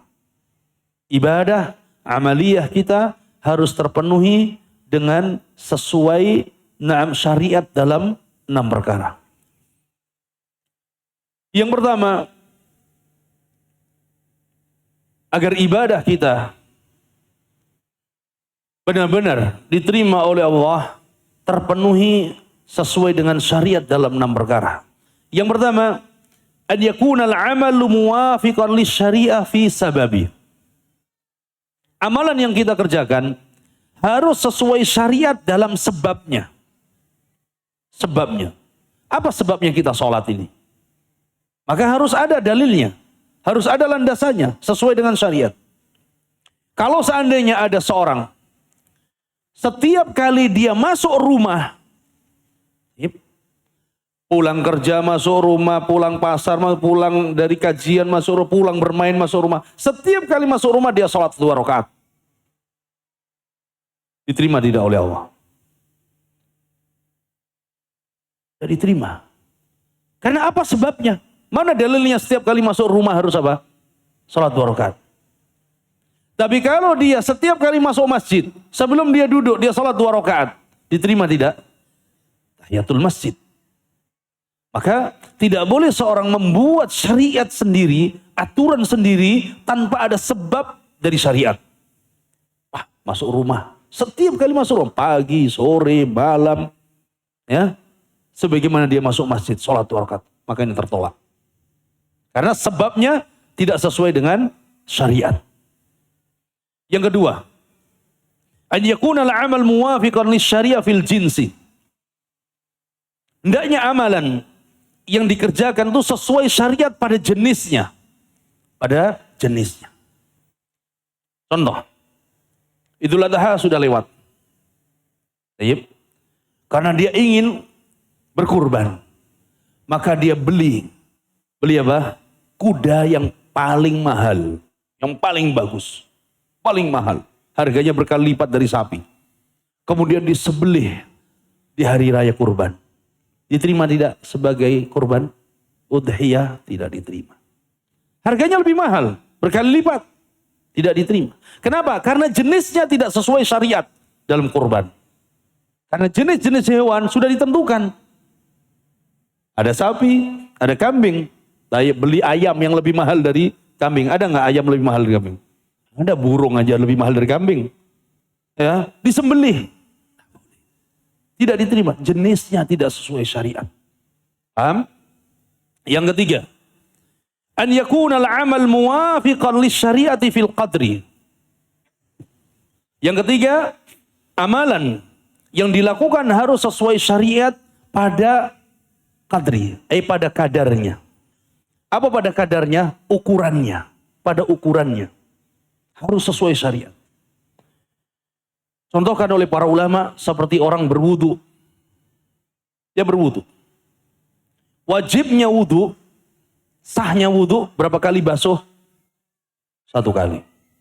Sunahnya berapa? 3 kali. Dia setiap cuci anggota wudunya lebih dari 3 kali. 5 kali, 6 kali. Maka apakah itu dibenarkan? Tidak dibenarkan. Bahkan dalam hadis Nabi mengatakan, "Faman zada faqad asaa wa ta'adda." Siapa yang menambah lebih dari 3, maka dia telah berbuat yang salah dan dia melampaui batas. Maka cukup 3 sunahnya. Tidak boleh lebih daripada itu. Ini sama dengan sholat subuh. Mau dapat pahala lebih. Ya, tidak hanya 2 rakaat, tambah lagi 2 rakaat. Terima? Terima. Ya, maka dia harus sesuai kadar yang ditentukan oleh syariat. 2 rakaat, 2 rakaat. 3 kali, sudah 3 kali. Nah bedanya kalau subuhnya 4 rakaat, dia batal semua. Harus ulang 2 rakaat. Tapi kalau wudhu tadi, lebih dari 3 kali, maka wudhunya tetap sah, tapi hukumnya makruh. Karena melampaui batas. Dan ini kesepakatan para ulama. Tidak batal wudhunya semua, tidak. Tapi yang melebihi batas dari 3 kali tadi, makruh. Ya. Kemudian yang keberapa? Keempat.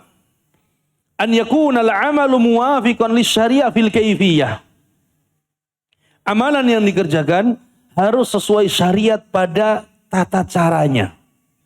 Pada tata caranya, kaifiyahnya. Kalau ada seorang, dia sholat dari awal, ikhlas. Khusyuk sholatnya. Setelah dia baca Al-Fatihah, dia baca satu surat pendek. Setelah satu surat pendek, kemudian dia bertakbir sujud. Setelah itu, dia bangkit lagi, berdiri, ruku. Dan bangkit lagi tidak, baru apa? Sujud lagi. Atau langsung baca Al-Fatihah. Sesuai tidak? Tertolak? Tertolak. Maka tidak dibenarkan. Tata caranya tidak sesuai urutan. Harusnya dia ruku sujud dulu, baru dia bangkit, baru dia sujud. Ini sujud dulu, baru dia bangkit untuk ruku. Maka tertolak. Ya, harus sesuai syariat tata caranya. Yang kelima, an yakuna al-amal muwafiqan lisyariati fi zaman. Amalan yang kelima harus sesuai syariat dalam masalah waktu. Dalam masalah waktunya sesuai syariat. Kalau seandainya ada orang sholat zuhur, jam 11 sebelum masuk waktunya, diterima? Tidak diterima. Waktu zuhur ba'da zawal, baru dia sholat zuhur. Tapi kalau sebelum zawal, tidak diterima. Waktunya tidak benar. Dia mau haji repot, nunggu sekian tahun katanya. Terus saya mau berhaji bulan ini. Bulan ini dia pergi sana umroh, terus berhaji, wukuf sendiri di Arafah. Maka tidak dibenarkan. Terlebih kemarin yang ribut, ya, kaum liberal, orang-orang yang menyimpang, ngapain capek-capek haji di sana, ya kan? Udah haji setelah musimnya atau sebelum musimnya, atau kalau perlu di sini saja, uangnya ndak usah dibayarkan, bagikan kepada fakir miskin. Berapa berangkat haji? Kalau 50 juta yang bagi-bagi orang miskin, sudah selesai. Ini syariat siapa? Ya? Syariat siapa ini? Maka kaifiyah zaman, ini waktu harus sesuai syariat. Kemudian selanjutnya, yang keberapa? Yang keenam, an yakuna al-amal muwafiqan lisyariah fil makan. Amalan yang dikerjakan harus sesuai syariat yang berhubungan dengan tempatnya. Kalau amalan yang dikerjakan ibadah itu berkaitan dengan tempat, maka harus sesuai tempatnya. Contoh tadi, seperti haji. Daripada wukuf di Arafah berjubel, maka cukuplah wukuf di Mina saja. Tidak sah hajinya. Atau ketika itikaf, harusnya di mana itikaf? Di masjid. Kemudian dia itikaf di rumah saja. Tidak sah itikafnya. Maka ibadah harus sesuai dengan syariat dalam 6 perkara tadi. Yang pertama, sebabnya. Yang kedua, jenisnya. Yang ketiga, kadarnya. Yang keempat, tata caranya. Yang kelima, waktunya. Yang keenam, tempatnya. Ini harus sesuai. Sehingga ibadah kita diterima oleh Allah subhanahu wa ta'ala. Wallahu alam. Mungkin ini yang bisa kita sampaikan secara singkat dari kaidah-kaidah dalam beragama dan beribadah. Mudah-mudahan apa yang singkat ini bermanfaat dan menjadi motivasi kita semua untuk lebih semangat lagi dalam belajar dan menghadiri majelis ilmu agar kita mendapatkan ilmu yang bermanfaat. Wallahu alam wa sallallahu ala nabiyyina Muhammad wa ala alihi wa sahbihi wa sallam. Walhamdulillahi rabbil alamin. Ada pertanyaan? Ada yang ditanyakan? Atau cukup insyaallah? Silakan.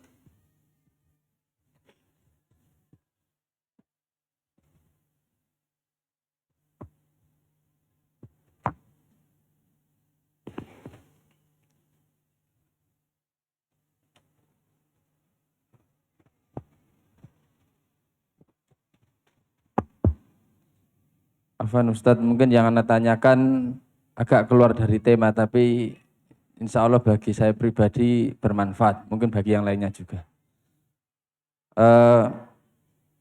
Menjelang mendekati pemilu seperti ini, ketika kita ini hidup di desa Ustadz, kadang ada namanya rapat RT dan lain sebagainya. Nah, ketika saya menghadiri, maka ada satu poin yang ingin saya tanyakan kepada Ustadz dan sudah yang ingin saya sampaikan kepada masyarakat, yang intinya seperti ini. Ketika mendekati pemilu seperti ini itu, katanya dalam rapat tersebut itu ada 2 janji yang akan diberikan. Ada? 2 janji. Yang pertama ada namanya voucher. Voucher ini diberikan bentuknya uang untuk pembangunan, seperti pembangunan jalan dan lain sebagainya. Nah, hanya ketika memberikan voucher tersebut, dia memberikan syarat, ya minimal ya warga di sini ya tidak sampai 100%, 70% lah milih partai tersebut. Gitu. Kemudian yang kedua, bentuknya amplop, dan amplop ini diberikan orang per orang. Dan dari orang per orang. Yang ingin saya tanyakan, apakah 2 hal ini termasuk riswah atau suap? Kemudian yang kedua, ketika uang tersebut diberikan, kemudian dibangun dalam jalan-jalan, apakah ketika kita mengikuti gotong royongnya, ya kalau hal tersebut masuk dalam riswah, ketika kita ikut gotong royongnya untuk pembangunan umum, apakah kita juga mendapat dosanya? Itu yang kedua. Yang ketiga, ada inisiatif kemarin setelah saya berikan wawasan sedikit, akhirnya uang yang diberikan untuk orang per orang tadi dikumpulkan, gitu. Kemudian daripada kita makan nanti kita dapat dosanya, sudah pakai bangun jalan semua saja. Kan ini kan untuk umum. Kemudian ada bahasa, ya nanti kalau seandainya ini dosa ya kita angkat bareng-bareng begitu. Itu yang ketiga Ustadz. Yang keempat, kemudian ada usulan dari takmir sendiri sebenarnya, tapi sebenarnya agak dari sebagian teman, tolong nanti titip pertanyaan, kalau boleh, kalau hal ini diperbolehkan, apakah boleh untuk membangun sebagian untuk masjid seperti itu? Mungkin sekian Ustadz. Barakallahu fiik. Yang bisa jawab? Tadi pertanyaannya luar tema, berarti kita jawab di luar. Insya Allah. Secara singkat aja, itu semua bentuk riswah, apapun namanya. Apapun namanya, riswah. Yang Nabi mengatakan, apa riswah? La'anallah ar-rashi wal murtashi. Allah melaknat orang yang menyogok, beri riswah, dan orang yang menerima riswah, terima sogokan. Dan riswah di sini, jelas ini dosa besar. Karena Nabi setiap ada kalimat la'ana, Nabi melaknat, Allah melaknat, maka itu menunjukkan kabair, dosa besar. Ini dosa besar. Kalau antum melihat dan mempelajari, insya Allah tidak akan tertipu. Jangan mau diprank. Ya. Orang muslim cukup sekali dia jatuh dalam lubang. Dia tidak akan mau jatuh kedua kali. Yang tidak pernah ingkar janji itu hanya Allah. Innallaha la yukhliful mi'ad. Dan manusia itu paling banyak ingkar janji. Terutama mereka yang mentazkiyah dirinya, pasti dia akan banyak berbohong. Paham?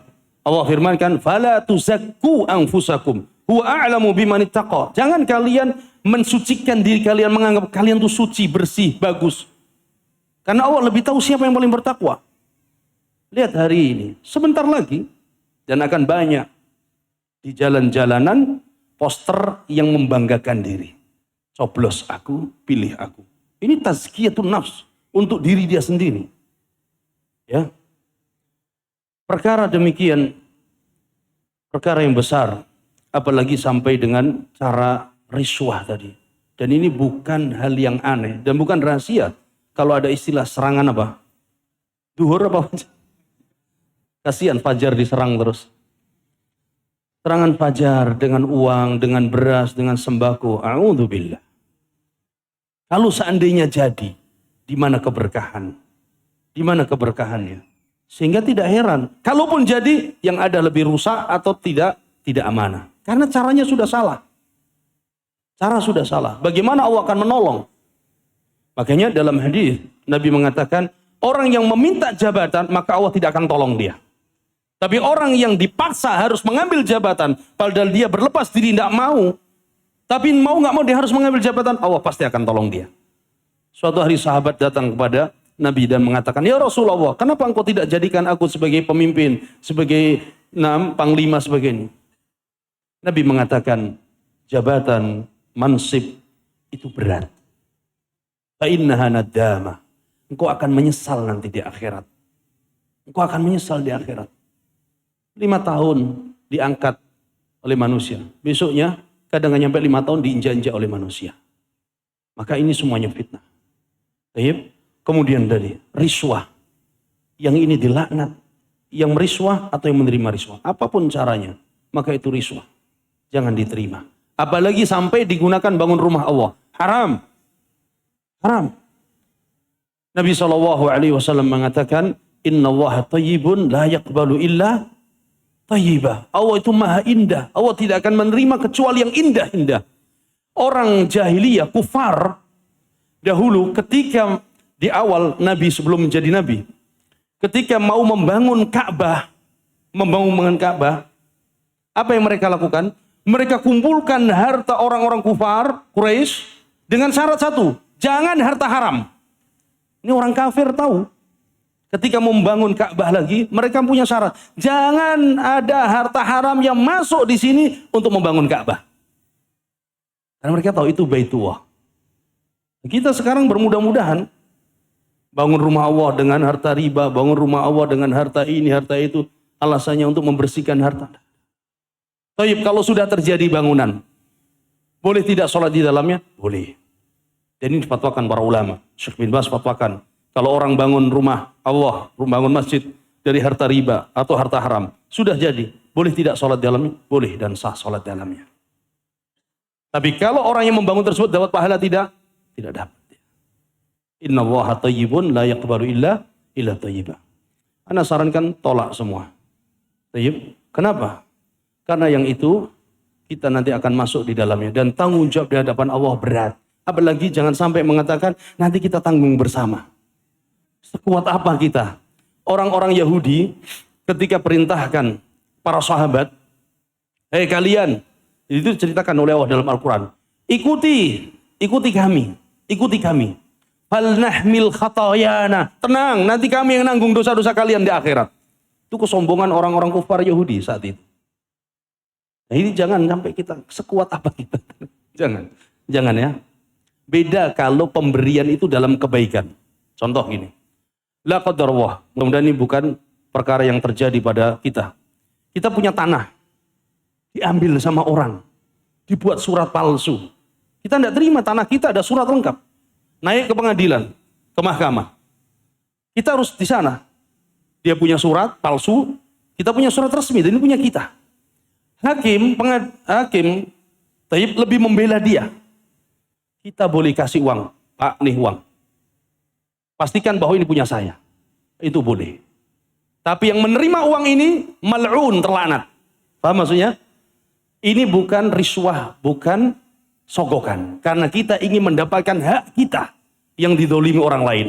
Boleh kita meski harus membayar, tapi yang mengambil harta dari kita, dia yang terlaknat. Ini beda dengan tadi ya. Dicontohkan ada pemuda Jazair kalau tidak salah. Telepon ke Syekh Al-Albani rahimahullah. Kemudian bertanya, ya Syekh, kami ingin belajar ke luar negeri. Kami ingin pergi umroh. Tapi untuk buat paspor, kami begitu dipersulit, tidak bisa. Kami harus bayar. Maksudnya, kami harus bayar lebih agar kita dapat paspor untuk pergi belajar dan umroh. Kata Syekh Al-Albani, silahkan. Kamu untuk mendapatkan hakmu sebagai warga mendapatkan apa? Paspor. Tapi dia terlaknat karena mau menghalang-halangi dan mengambil uang suapan tadi. Paham maksudnya? Ada wallahu alam. Sudah cukup insyaallah. Insyaallah.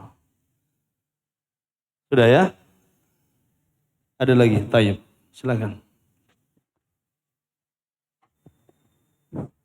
Bismillah. Ustadz mau tanya tentang kaitannya dengan apa? ketaatan pada penguasa ya. Nah, Itu tadi ini mungkin agak sedikit sensitif ya. Untuk masalah pajak itu seperti apa seharusnya seorang muslim menyikapinya? Apakah kita harus taat 100% dengan apa yang ditentukan oleh penguasa? Atau bolehkah kita menghindari semampu kita atau justru kita harus menghindari sekuat tenaga itu? Ampun. baik, insya Allah.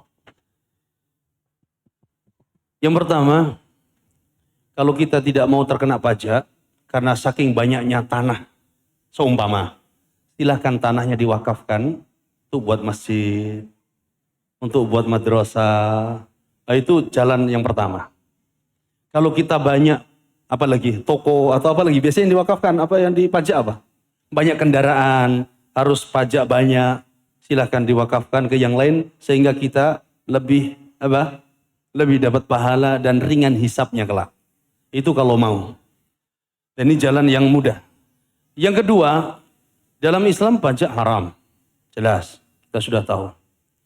Tetapi kita hidup di sebuah negeri yang kita tidak lepas dari adanya aturan apa?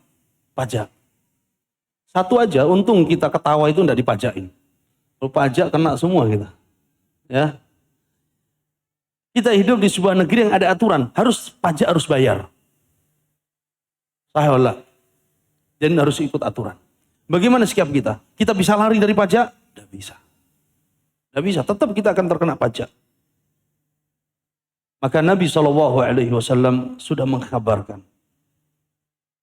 Kata Nabi, innakum satakunu ba'di atharah wa umuran tungkirunahu. Kata Nabi, akan terjadi di tengah-tengah umat ini atharah. Pemimpin yang zalim yang merampas harta rakyat. Ini atharah. Wa umuran tungkirunahu. Dan ada perkara-perkara yang akan kalian ingkari karena menyelisih syariat.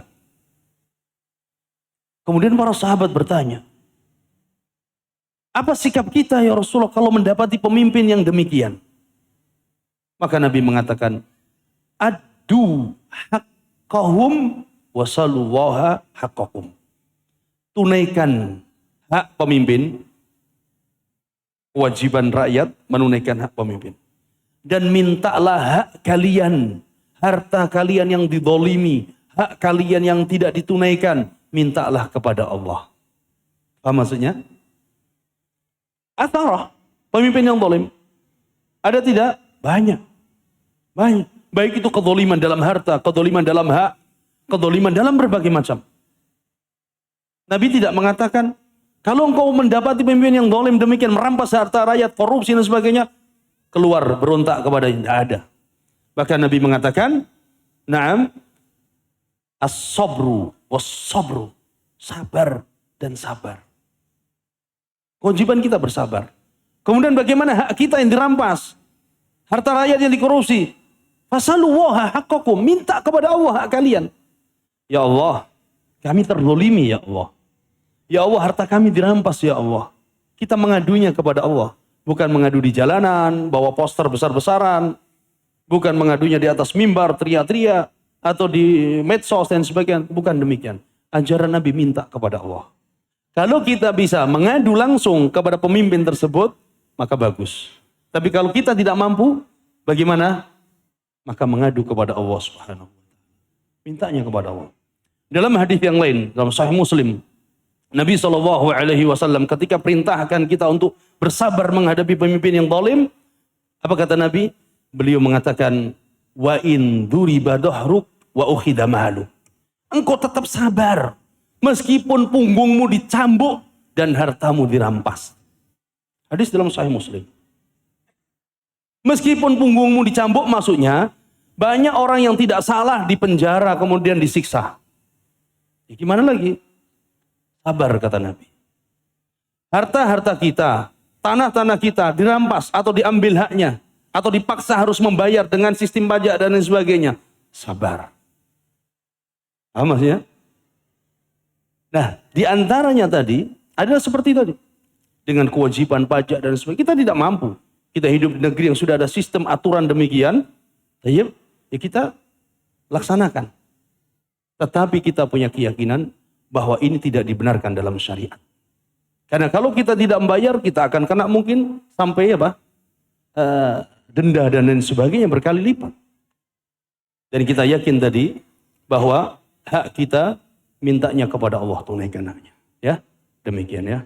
Wallahu a'lam. Bukan berarti kemudian anti pajak keliling ke jalanan. Tidak demikian diajarkan Nabi.